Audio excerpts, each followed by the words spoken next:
down a ski room. Oh, you gotta hug the engine or something.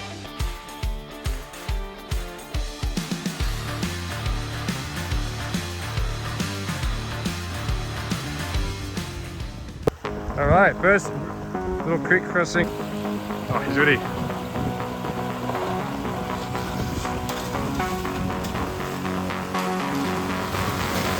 Up the Rav4.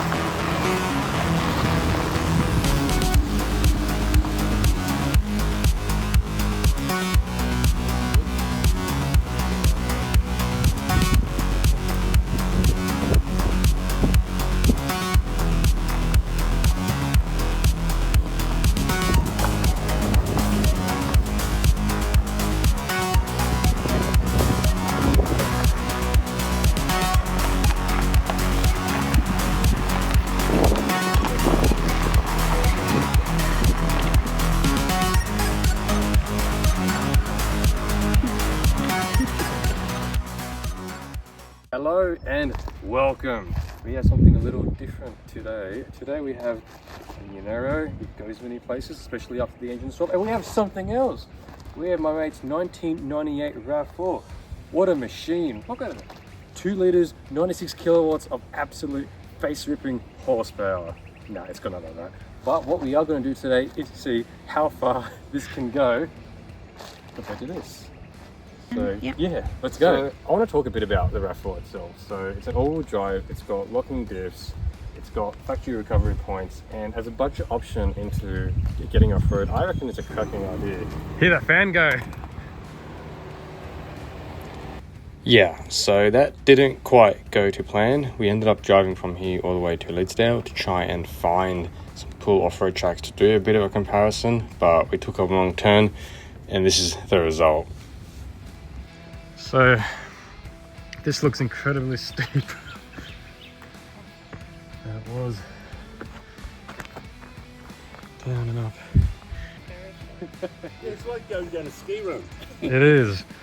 Okay, so what have we done here? We pull up to this track in Rydell, but as you can see, it's a big drop and a very steep climb there. I reckon the old Tesla could do it, but I don't think that. This bit is blocked to your left. You come here perfectly. Yeah. So we're trying to organise our little escape route. It's a lot steeper than it looks.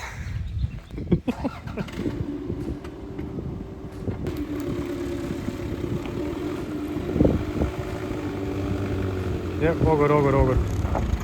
All good, yep, all good, yep, yep. Excellent.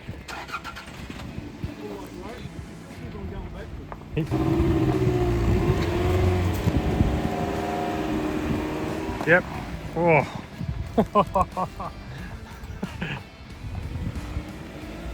Perfect. Yep, there you go.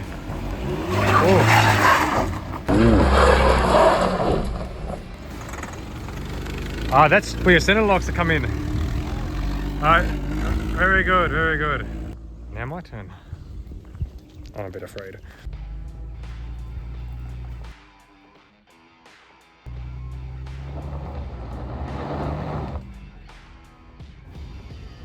Once again, I didn't reduce my tire pressures. I'm running 40 psi.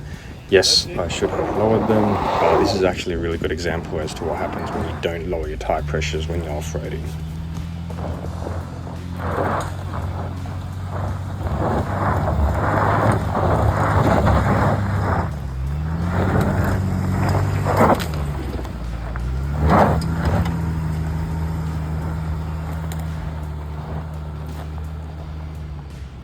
How was that? That was pretty well. So I'm glad driving in the Hills District in Sydney has prepared me for, That's right. for this. Good. Yeah, so as we mentioned, 50-50 chance of getting it wrong. We got it wrong. That was incredibly steep and a bit scary, but also my traction 2 didn't work as I expected it to, but let me know in the comments, does it work in reverse? I'd like to know that. Anyway, I think we'll continue on.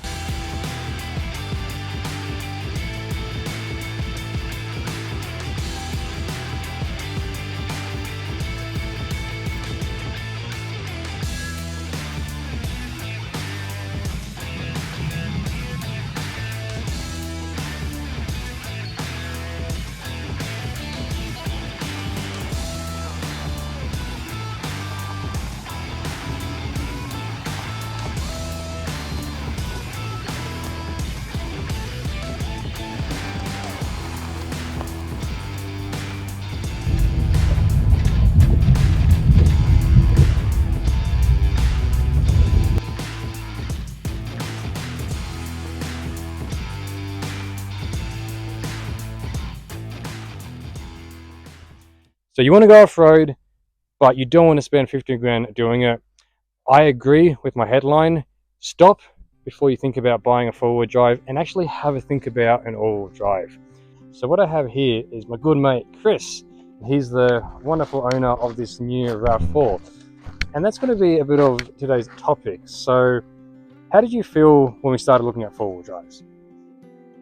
Well, I started off by looking at Hiluxes, moved on to Jimneys, and what scared me off was the initial price point. Because I was trying to keep it under $10,000 Australian.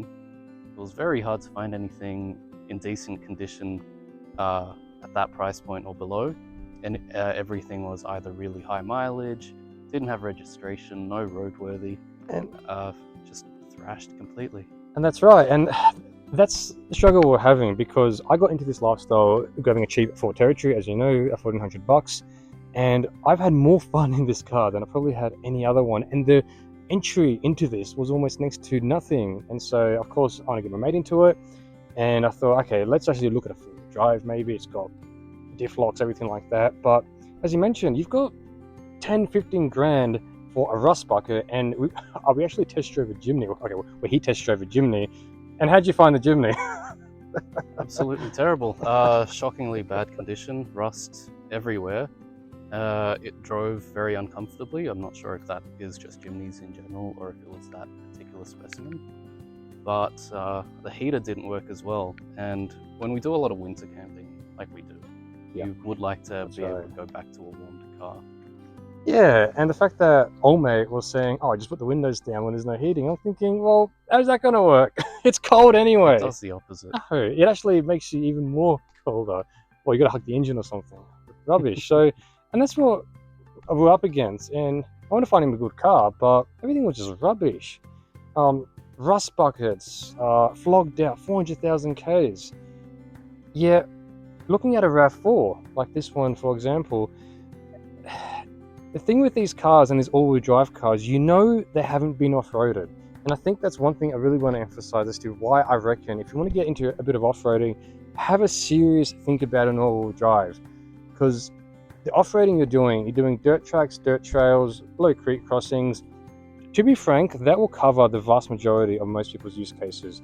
You have a neighbor that has like a Land Rover or something like that. When have they actually taken it off-road? When have they actually thought about, oh yeah, I want to do more than just a muddy puddle or something like that? I really reckon an all-wheel drive is something that most people who want to get into this should really consider. Like a case in point, this Rav4, it's got what, 200,000 Ks on it? Yeah, about. There you go, give or take.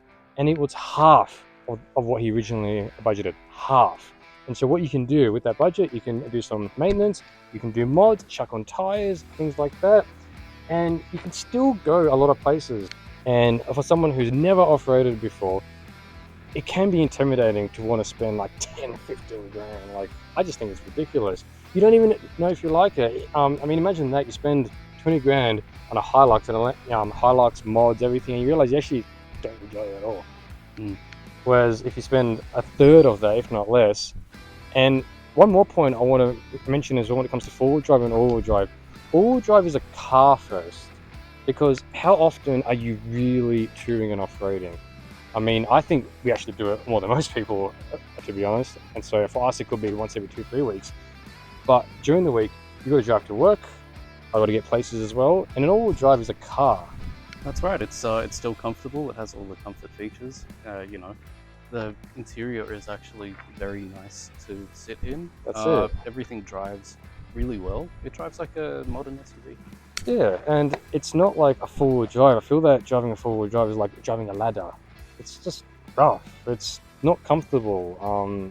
I mean, I've only been in older ones, but when you see people having these old patrols and everything, could you imagine going from home to your destination, 200-300 Ks, and it's just, you're shaking your bones to death. These two vehicles here, they're cars. It's a car first and not a four-wheel drive first. And with some basic modifications on, well, as you know, on this one, there's been a fair few modifications. This is stock. This is stock. I'm actually astounded. I really think an all-wheel drive is something that should be on everyone's list if you want to get into off-roading. And one more point as well, all-wheel drives typically don't have a lot of conveniences. You don't have lockers, you don't have any of that. So if you know how to negotiate a vehicle without any assistance, which we've been doing, if you were to upgrade to a four-wheel drive, I reckon it actually makes you a better four-wheel driver. You're right. It's like learning in hard mode. Yeah. You're forced to get better at it very quickly. And that's it. So it's all about wheel placement, all about, in a way, really old-fashioned way of driving, just knowing where your wheels are. That's it. And so hopefully in the next couple of weeks, we'll actually be ending up doing a whole bunch more trips and traveling. We're actually all going on a 2-week adventure. So expect to see a lot more videos of these two vehicles as well. So I hope that was a bit informative. This was really just a weekend away just to get him introduced into the off-road style. You will be seeing old mate in a few more videos. For better or for worse.